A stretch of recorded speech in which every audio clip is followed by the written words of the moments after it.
Doctor ortho Ayurvedic oil and capsule. अब दर्द भी घुटने टेकेगा। देहरादून करेगा 87वां अंतर प्रांत जूनियर और युवा राष्ट्रीय टेबल टेनिस चैंपियनशिप की मेजबानी, सीएम धामी ने किया ऐलान।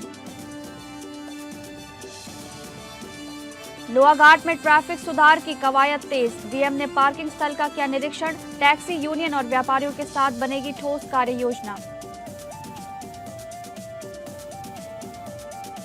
दिनेशपुर में चड़क पूजा में दिखा खौफनाक मंजर, शरीर के आर पार हुए लोहे के नुकीले कांटे, चड़क झूले से बंद कर हवा में झूले श्रद्धालु।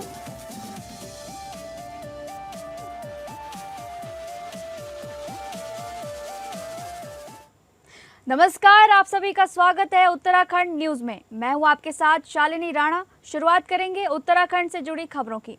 देहरादून में आयोजित नारी शक्ति वंदन टाउन हॉल सम्मेलन का आयोजन किया गया, जहां सीएम धामी ने शिरकत की है। मिलिट्री में जाता था, कोई देश के अन्य रोजगार के लिए कहीं न कहीं होता था। घर चलाने का काम महिलाओं के जिम्मे होता था और उनको घर भी चलाना है, खेती बाड़ी भी करनी है, जो छोटी खेती बाड़ी होती थी, बच्चों को भी देखना है, गाय भैंस घर में है तो गाय भैंस को भी देखना है। और अब तो मोदी जी ने इतने काम कर दिए महिलाओं के लिए कि गैस भी आ गया, शौचालय भी आ गया, पानी भी घर तक पहुंच रहा है, बिजली भी पहुंच गई। पहले के समय की बात, अब जब मैं बहुत छोटा था उस समय में ये सब कोई सुविधा नहीं थी। तो घर में चूल्हा जलाना है तो उनको लकड़ी भी जंगल से काट के लानी है। और बहुत बार तो मैंने तो अपनी माँ को खुद देखा कि मेरे से छोटी बहन थी तो बहुत रोती थी, तो वो पीठ में अपना उसको कभी बांध लेती थी ऐसे, और उसके बाद घास काट के ला रही है या कुछ करने जा रही है, खेत में काम करने जा रही है। तो ऐसा केवल मेरी माँ नहीं, मेरी माँ जैसी सभी माएँ जिनके सामने ऐसी चुनौतियां थी, तो बहुत चुनौतीपूर्ण जीवन उनका होता था। उसके बावजूद भी उन्होंने बहुत शानदार काम किया है। इस देश को अनेक ऐसे व्यक्तित्व दिए हैं जिन्होंने देश और दुनिया को एक दिशा देने का काम किया है। लोक कला के संरक्षण से लेकर पर्यावरण की रक्षा तक, हमारी कृषि व्यवस्था से लेकर ग्रामीण अर्थव्यवस्था को सशक्त बनाने तक, चिपको आंदोलन से लेकर, और सबसे महत्वपूर्ण राज्य निर्माण में भी हमारी जो मातृशक्ति थी उनका बहुत बड़ा योगदान था। और उन्होंने हमेशा ये सिद्ध किया कि अवसर मिलने पर हमारी जो मातृशक्ति है, नारियां हैं, वो केवल भागीदारी नहीं करती हैं बल्कि नेतृत्व करती हैं। जहां जरूरत होती है वहां पर समाज को अपना योगदान देने का काम करती है। हमारे राज्य की नारी शक्ति ने केवल समाज निर्माण नहीं बल्कि राज्य निर्माण में जो अग्रणी भूमिका निभाई वो कभी कोई भूल नहीं सकता है। और राज्य का जो आंदोलन था उसमें हमारी माताओं ने, बहनों ने उनका संघर्ष, त्याग और अदम्य साहस, इसने एक इस आंदोलन को एक जन आंदोलन बना दिया, बल्कि एक नए राज्य की निर्माण की नींव रुकने में अगर किसी की सबसे महत्वपूर्ण भूमिका थी तो वो हमारी मातृशक्ति थी। लेकिन आज तक हमारे देश की आधी आबादी के योगदान को भी उचित सम्मान नहीं मिल पाया जिसकी वो वास्तव में हकदार थी। परंतु अब आदरणीय प्रधानमंत्री मोदी जी के नेतृत्व में देश में नारी शक्ति को समान अधिकार, सशक्त भागीदारी दिलाने की दिशा में एक नए युग का शुभारंभ हो रहा है। वैसे वो अभी सावित्री जी कह रही थी, जैसे ही 2014 में देश के प्रधानमंत्री बने तो उन्होंने हमेशा महिलाओं को, बेटियों को हमेशा अपनी प्राथमिकता में रखा, क्योंकि उन्होंने भी नजदीक से उनके जीवन के संघर्षों को देखा। कभी उन्होंने बेटी पढ़ाओ बेटी बचाओ अभियान शुरू किया, बेटियों का प्रतिशत बढ़ने लगा, जो जेंडर एक असमानता आ रही थी उसको बैलेंस करने का काम किया, उस अनुपात को ठीक करने का काम किया। हमारी मुस्लिम बहनों को जो 3 तलाक जैसी कुप्रथा थी, उस 3 तलाक से मुक्ति दिलाने के लिए 3 तलाक का कानून लेकर आए। ड्रोन दीदी, लखपति दीदी, अनेक कार्यक्रम उन्होंने स्वदेश के अंदर शुरू करे। शौचालय देश भर के अंदर बनाए गए, गैस के कनेक्शन पूरे देश में दिए गए। ये कोई सामान्य बातें नहीं है। महिलाओं को हर जगह प्रतिनिधित्व मिले, उसको उन्होंने लगातार कार्य किया। और मुझे बहुत यहाँ से आप सबके बीच में बोलते हुए सच में मुझे बड़ा संतोष है कि हमारे प्रधानमंत्री मोदी जी के मार्गदर्शन और उनके नेतृत्व में हमने उत्तराखंड में महिलाओं के सशक्तिकरण के लिए, समानता के लिए, जो पूरी आबादी के 50% है। अगली खबर, पीएम नरेंद्र मोदी ने उत्तराखंड के प्रति अपना विशेष लगाव एक बार फिर दिखाया है। देहरादून में उन्होंने स्थानीय बोली में लोगों को संबोधित किया और राज्य के विकास के लिए कई महत्वपूर्ण परियोजनाओं की सौगात भी दी। इस दौरान उन्होंने पुष्कर सिंह धामी के कार्यों की भी सराहना की। प्रधानमंत्री नरेंद्र मोदी ने देहरादून में दिल्ली देहरादून एक्सप्रेसवे का उद्घाटन किया, जिससे अब दिल्ली से देहरादून की दूरी घटकर लगभग 2.5 घंटे रह जाएगी। इस हाई स्पीड ग्रीन कॉरिडोर से यात्रा आसान और तेज होगी, जिससे क्षेत्र के विकास को भी गति मिलेगी। मुख्यमंत्री पुष्कर सिंह धामी ने इस परियोजना के लिए प्रधानमंत्री का आभार व्यक्त करते हुए कहा कि अब भारत रफ्ता नहीं बल्कि रफ्तार से आगे बढ़ रहा है। उन्होंने कहा कि आज का दिन उत्तराखंड के लिए बेहद खास है। सीएम धामी ने कहा कि 2014 से पहले देश में निराशा का माहौल था और लोगों का उत्साह कम हो गया था, लेकिन प्रधानमंत्री नरेंद्र मोदी के नेतृत्व में देश ने नई दिशा और गति पाई है। उन्होंने ये भी बताया कि प्रधानमंत्री बनने के बाद मोदी का ये 28वां उत्तराखंड दौरा है और हर बार वे राज्य के लिए नई योजनाएं और विकास कार्य लेकर आए हैं। उन्होंने प्रधानमंत्री के आगमन को प्रदेश के लिए शुभ और कल्याणकारी बताया और कहा कि उनके नेतृत्व में देश एक श्रेष्ठ राष्ट्र बनने की दिशा में तेजी से आगे बढ़ रहा है। साथ ही उन्होंने विश्वास जताया कि जैसे 2022 में जनता ने उन्हें समर्थन दिया, वैसे ही 2027 में भी उनकी सरकार दोबारा बनेगी।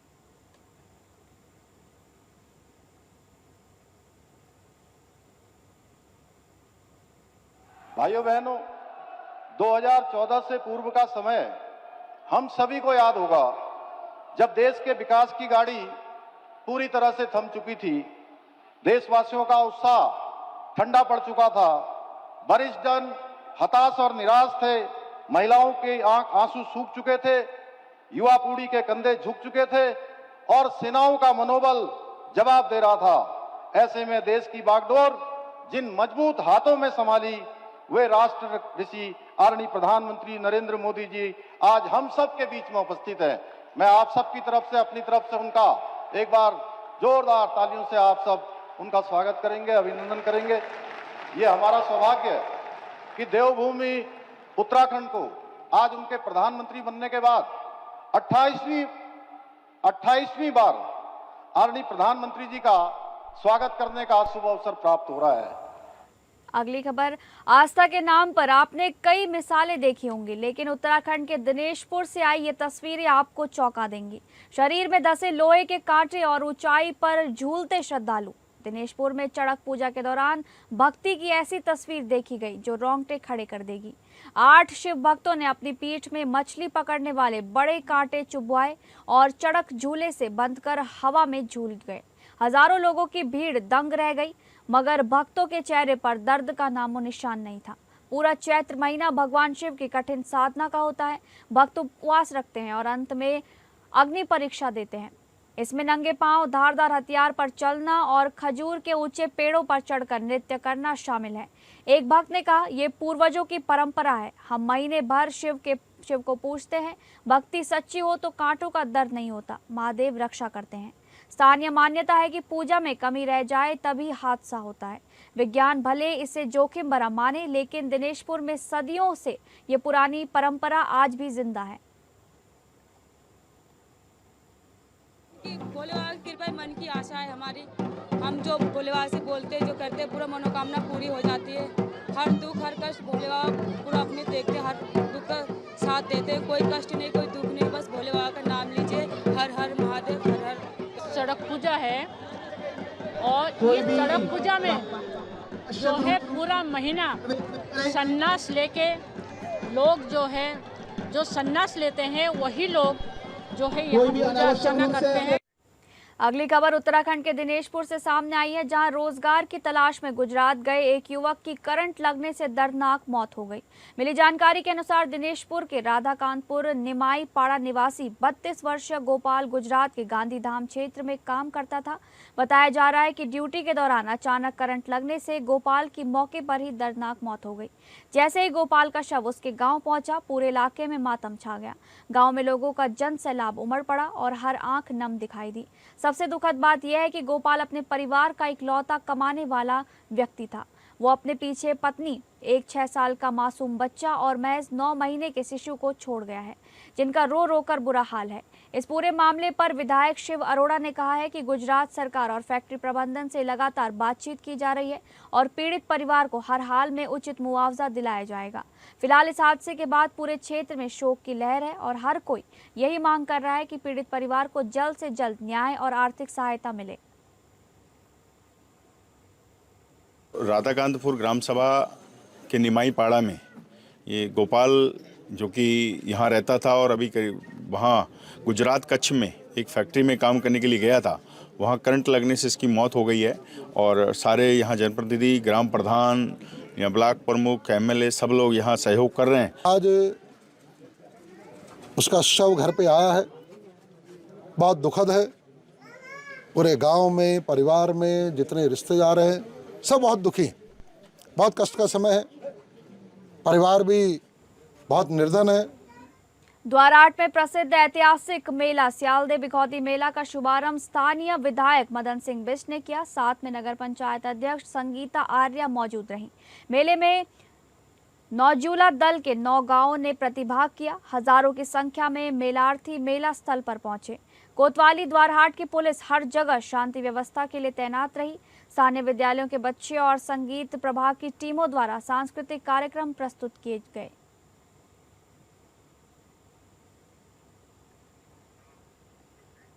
बाराकोट के सिमल टुकरा गांव की सरिता के जीवन में अब उम्मीद की नई किरण दिख रही है। क्षेत्रवासियों के सहयोग से जिला अस्पताल में उनकी नियमित डायलिसिस हो रही है और उनकी सेहत में लगातार सुधार हो रहा है। जल्द ही उन्हें फिस्टुला ऑपरेशन के लिए बरेली ले जाया जाएगा, जिससे पूरे क्षेत्र में खुशी का माहौल है। उधर उप जिला चिकित्सालय लोहाघाट में नए विशेषज्ञ डॉक्टरों डॉक्टर रविंद्र बोरा श्वास रोग, डॉक्टर राजीव चौहान हड्डी रोग और डॉक्टर मोनिका गिरी महिला एवं प्रसूति रोग का सचिन जोशी ने स्वागत किया। उन्होंने डॉक्टरों से अपील की कि दूर दराज से आने वाले मरीजों का संवेदनशीलता के साथ बेहतर इलाज करें। इन डॉक्टरों की तैनाती से अब क्षेत्र में मरीजों को बड़ी राहत मिली है और स्वास्थ्य सेवाएं बेहतर हुई हैं। क्षेत्र के लोगों ने मुख्यमंत्री पुष्कर सिंह धामी, जिलाधिकारी मनीष कुमार और मुख्य चिकित्सा अधिकारी डॉक्टर देवेश चौहान का धन्यवाद किया है, जिनके प्रयासों से ये बदलाव संभव हुआ है। इसी बीच सचिन जोशी की सेवा भावना भी चर्चा में है। साधारण परिवार से आने वाले सचिन जोशी बिना प्रचार के जरूरतमंदों की मदद कर रहे हैं। वे अस्पताल में दिन रात मरीजों की सेवा करते हैं और जरूरत पड़ने पर अपनी निजी गाड़ी से मरीजों को बरेली, हल्द्वानी, खटीमा जैसे बड़े अस्पतालों तक अपने खर्च पर पहुंचाते हैं। 2005 में छात्र राजनीति से शुरुआत करने वाले सचिन जोशी अब समाज सेवा में सक्रिय हैं। पूर्व जिला पंचायत सदस्य रहे जोशी अपनी पत्नी सुनीता जोशी के साथ जनसेवा में लगे हैं। उन्हें उप जिला चिकित्सालय लोहाघाट का प्रतिनिधि सदस्य भी बनाया गया है। आज के समय में सचिन जोशी जैसे लोग ये साबित कर रहे हैं कि सच्ची पहचान सेवा और समर्पण से बनती है और नर सेवा ही नारायण सेवा है। केवल कहावत नहीं बल्कि जीवन का सच्चा उद्देश्य भी है। सभी को सादर प्रणाम। आज हम चंपावत से आ रहे हैं। छोटी बहन सरिता की डायलिसिस से लेकर आ रहे हैं। बहुत खुशी भी हो रही है, बहुत अच्छा भी लग रहा है कि हम 2-3 बार बहन को राम मूर्ति ले गए, 2 बार सुशीला तिवारी गई, लेकिन आज जो है बहन बहुत डायलिसिस लगातार हो रही है। इनकी माताजी भी हैं साथ में, बहन भी है, तो बहुत अच्छा लग रहा है कि थोड़ा बहन हमारी स्वस्थ है। ब्लॉक की सिमल टुकरा गाँव की छोटी बहन 25 वर्ष की सरिता बोरा जी, और ये बहुत लंबे समय से इनको बचपन से डायबिटीज़ की दिक्कत थी। इसकी वजह से इनकी आंखों की रोशनी बहुत कम हो चुकी है, बहुत कम देख रही हैं और इनका कोई सहारा नहीं है। इनकी माताजी इनके साथ आई हुई हैं, ये भी बुजुर्ग हैं, अकेली हैं और डॉक्टर राकेश जोशी फिजिशियन जो लोहाघाट में हैं, उनके द्वारा इनको बाहर कुछ जांचों के लिए भविष्य में इनको आंखों की रोशनी और ज़्यादा जा सकती है, इसके लिए बाहर राममूर्ति इलाज के लिए इनको जाना है। भारत रत्न और संविधान निर्माता डॉक्टर भीमराव अंबेडकर की 135वीं जयंती के अवसर पर लोहाघाट स्थित डॉक्टर भीमराव अंबेडकर राजकीय छात्रावास में भव्य कार्यक्रम का आयोजन किया गया। पूरे क्षेत्र में इस अवसर पर उत्साह, श्रद्धा और सामाजिक समरसता का अद्भुत माहौल देखने को मिला। कार्यक्रम से पूर्व नगर में निकाली गई भव्य शोभा यात्रा ने माहौल को और अधिक ऊर्जावान बना दिया। इसमें बड़ी संख्या में स्थानीय नागरिकों, छात्र छात्राओं और जनप्रतिनिधियों ने भाग लेकर बाबा साहेब के प्रति अपनी आस्था प्रकट की। कार्यक्रम में मुख्य अतिथि के रूप में पहुंचे जिलाधिकारी मनीष कुमार ने छात्रावास परिसर में बाबा साहेब की प्रतिमा का अनावरण कर पुष्प अर्पित किए और श्रद्धांजलि दी। इस दौरान हरीश द्वारा संविधान की प्रस्तावना का वाचन करा गया। साथ ही उपस्थित सभी लोगों को संविधान के प्रति निष्ठा की शपथ दिलाई गई। त्रिरत्न शरणागति तिसरना का वाचन भी किया गया, जिससे कार्यक्रम का वातावरण आध्यात्मिक और प्रेरणादायक बन गया। छात्रावास के विद्यार्थियों ने जिलाधिकारी को भीम पट्टिका एवं संविधान की पुस्तिका भेंट कर सम्मानित किया। वहीं कुमाऊं लोक सांस्कृतिक कला दर्पण लोहाघाट की टीम ने रंगारंग सांस्कृतिक प्रस्तुतियों से कार्यक्रम में 4 चांद लगा दिए। अपने संबोधन में जिलाधिकारी मनीष कुमार ने कहा कि बाबा साहेब द्वारा दिए गए समानता, न्याय और अधिकारों के सिद्धांत आज भी समाज के मार्गदर्शक हैं। उन्होंने कहा कि संविधान केवल एक दस्तावेज नहीं बल्कि राष्ट्र की आत्मा है, जिसे समझना और उसका पालन करना हर नागरिक का कर्तव्य है। कार्यक्रम में अन्य वक्ताओं ने भी बाबा साहेब के जीवन, संघर्ष और उनके आदर्शों को अपनाने पर जोर दिया। विश्वविद्यालय हो, चाहे इंग्लैंड के अच्छे विश्वविद्यालय हो, सभी से उन्होंने ज्ञान अर्जित किया और इतनी बड़ी शख्सियत के जन्म दिवस पे इनको याद करने के लिए हम सभी लोग यहाँ उपस्थित हुए हैं। ये बहुत ही आप सभी से मेरा सादर आग्रह रहेगा कि कृपया उस व्यक्ति के लिए एक बार आप उनके अभिनंदन में एक बार ताली जो है वो बजा दें। और अभी आपने संविधान की प्रस्तावना पढ़ी। ये संविधान जो है, इसको भी आप लोग देखेंगे कि कई सारे संविधानों का निचोड़ है। हमारा भारत का संविधान, उसकी रचना करनी कितनी मुश्किल हुई, कितनी डिफिकल्ट हुई। और हमारा नया देश जो बन रहा था, उस समय उन्होंने इस पूरे संविधान की रचना की और इसको इंश्योर किया कि हर एक नागरिक, जितने भी हम लोग यहाँ पे हैं। रानीखेत में रानीखेत कांग्रेस कमेटी ने भी अंबेडकर जयंती मनाई, जहां कार्यक्रम के मुख्य अतिथि करण महारा रहे। उन्होंने बाबा भीमराव अंबेडकर की प्रतिमा पर माल्यार्पण कर उन्हें श्रद्धांजलि अर्पित की। इस अवसर पर उन्होंने कहा कि संविधान निर्माता अंबेडकर एक कोहिनूर थे, जिनकी चमक से न केवल देश बल्कि पूरा विश्व आज भी आलोकित है और हमेशा रहेगा। उन्होंने कहा कि बाबा साहेब ने समाज के हर वर्ग को समान अधिकार दिलाने के लिए अपना पूरा जीवन समर्पित किया। उनका संघर्ष, त्याग और विचार आज भी हमें समानता, न्याय और भाईचारे का मार्ग दिखाता है। कार्यक्रम में उपस्थित रमा महारा, उनकी धर्मपत्नी, ने अपने संबोधन में कहा कि बाबा भीमराव अंबेडकर का स्थापना कि कोई भी व्यक्ति भूखा न रहे और सभी को समान अधिकार प्राप्त हो। कार्यक्रम में अन्य वक्ताओं ने भी बाबा साहेब के जीवन एवं उनके योगदान पर प्रकाश डालते हुए उनके बताए मार्ग पर चलने का संकल्प लिया। कार्यक्रम का संचालन नगराध्यक्ष उमेश भट्ट ने किया। कार्यक्रम में युवा कांग्रेस के नवनिर्वाचित पदाधिकारियों को भी सम्मानित किया गया। भीमराव अंबेडकर जी बहुत ही महत्वपूर्ण व्यक्ति हैं। संविधान सभा के अध्यक्ष रहे और इतना सुंदर संविधान लिख के वो गए, जिसमें हमारे अधिकार, कर्तव्यों को कैसे निर्वहन करना है, इसका उन्होंने हमको प्रेरणा दी और लिख के गए हैं। आज हिंदुस्तान में जो हर व्यक्ति अपनी अभिव्यक्ति दे पा रहा है, जो अधिकार हमको मिले हैं, उसके आधार पर हम रह पा रहे हैं। अंग्रेज शासन में जिस तरीके से दमन होता था, आज नहीं हो पा रहा है। ये सब भीमराव अंबेडकर जी की देन है। और जिस तरीके से आज की सरकार संविधान को छिन्न भिन्न करने की कोशिश कर रही है, संविधान के संग छेड़छाड़ करने की कोशिश कर रही है, ऐसे में कांग्रेस का ये कर्तव्य बनता है कि हम और ज़्यादा ताकत से बाबा भीमराव अंबेडकर के संविधान को बचाने की लड़ाई को लड़े, और उसी का ये प्रयास है। और आज जो NSUI के हमारे साथी या विधानसभा अध्यक्ष इत्यादि बने, जिलाध्यक्ष, उनका सम्मान भी आज रखा। अगली खबर जनपद चंपावत से है, जहां लोहाघाट स्थित टीआरसी परिसर के समीप विकसित पार्किंग स्थल का जिलाधिकारी मनीष कुमार ने स्थलीय निरीक्षण कर व्यवस्थाओं का जायजा लिया। निरीक्षण के दौरान उन्होंने पार्किंग स्थल की वर्तमान स्थिति, उपयोगिता और यातायात प्रबंधन में उसकी संभावित भूमिका का गहनता से अवलोकन किया। जिलाधिकारी ने स्पष्ट निर्देश दिए कि पार्किंग स्थल का पूर्ण और प्रभावी उपयोग सुनिश्चित किया जाए, ताकि नगर में बढ़ती यातायात समस्या और जाम से आम जनता को राहत मिल सके। उन्होंने कहा कि व्यवस्थाओं में सुधार लाकर इस पार्किंग को शहर के ट्रैफिक समाधान का अहम हिस्सा बनाया जाए। डीएम ने उप जिलाधिकारी लोहाघाट नीतू डागर को निर्देशित किया कि टैक्सी यूनियन, व्यापार मंडल, स्थानीय नागरिकों और अन्य हितधारकों के साथ समन्वय स्थापित कर एक व्यवहारिक और प्रभावी कार्य योजना तैयार की जाए। इसके लिए शीघ्र बैठक आयोजित कर सभी पक्षों के सुझावों के आधार पर ठोस निर्णय लेने के निर्देश दिए गए।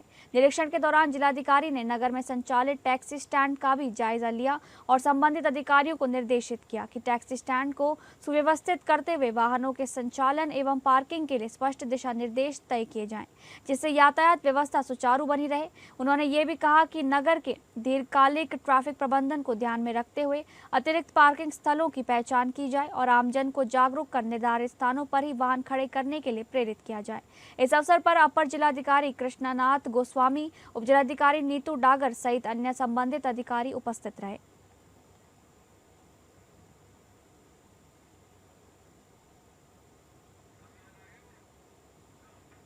उत्तराखंड खेल जगत में एक महत्वपूर्ण उपलब्धि हासिल करने जा रहा है। पहली बार राज्य का यूटीटी 87वां अंतर प्रांत जूनियर और युवा राष्ट्र टेबल टेनिस चैंपियनशिप की मेजबानी का उत्तराखंड को अवसर मिला है। ये प्रतियोगिता राज्य के लिए गर्व का विषय है और इससे उत्तराखंड की खेल पहचान को राष्ट्रीय स्तर पर नई पहचान मिलेगी। इस प्रतिष्ठित चैंपियनशिप का आयोजन देहरादून के परेड ग्राउंड में बनाए गए नए परिसर में किया जा रहा है। प्रतियोगिता की शुरुआत बुधवार से लड़कियों की अंडर 19 टीम स्पर्धा के साथ होगी। इस वर्ग में देश भर की प्रतिभाशाली युवा खिलाड़ी अपनी क्षमता का प्रदर्शन करेंगी। इसके बाद आगामी दिनों में अन्य मुकाबले भी आयोजित किए जाएंगे। लड़कों की टीम स्पर्धाएं और अन्य युवा आयु वर्गों के मुकाबले प्रतियोगिता के छठे दिन से शुरू होंगे। इस दौरान विभिन्न राज्यों के खिलाड़ी एक दूसरे के खिलाफ प्रतिस्पर्धा करते हुए अपने कौशल और खेल भावना का प्रदर्शन करेंगे। इस चैंपियनशिप में देश भर से कुल 29 टीमें भाग ले रही हैं, जो इसे और भी प्रतिस्पर्धी बनाती हैं। सभी टीमों को उनके शीर्ष 3 खिलाड़ियों के समग्र रैंकिंग अंकों के आधार पर वरीयता यानी कि सीडिंग दी गई है। इससे प्रतियोगिता में निष्पक्षता और उच्च स्तर की प्रतिस्पर्धा सुनिश्चित होती है। इस आयोजन से न केवल खिलाड़ियों को अपनी प्रतिभा दिखाने का मंच मिलेगा, बल्कि उत्तराखंड में खेल बुनियादी ढांचे को भी मजबूती मिलेगी।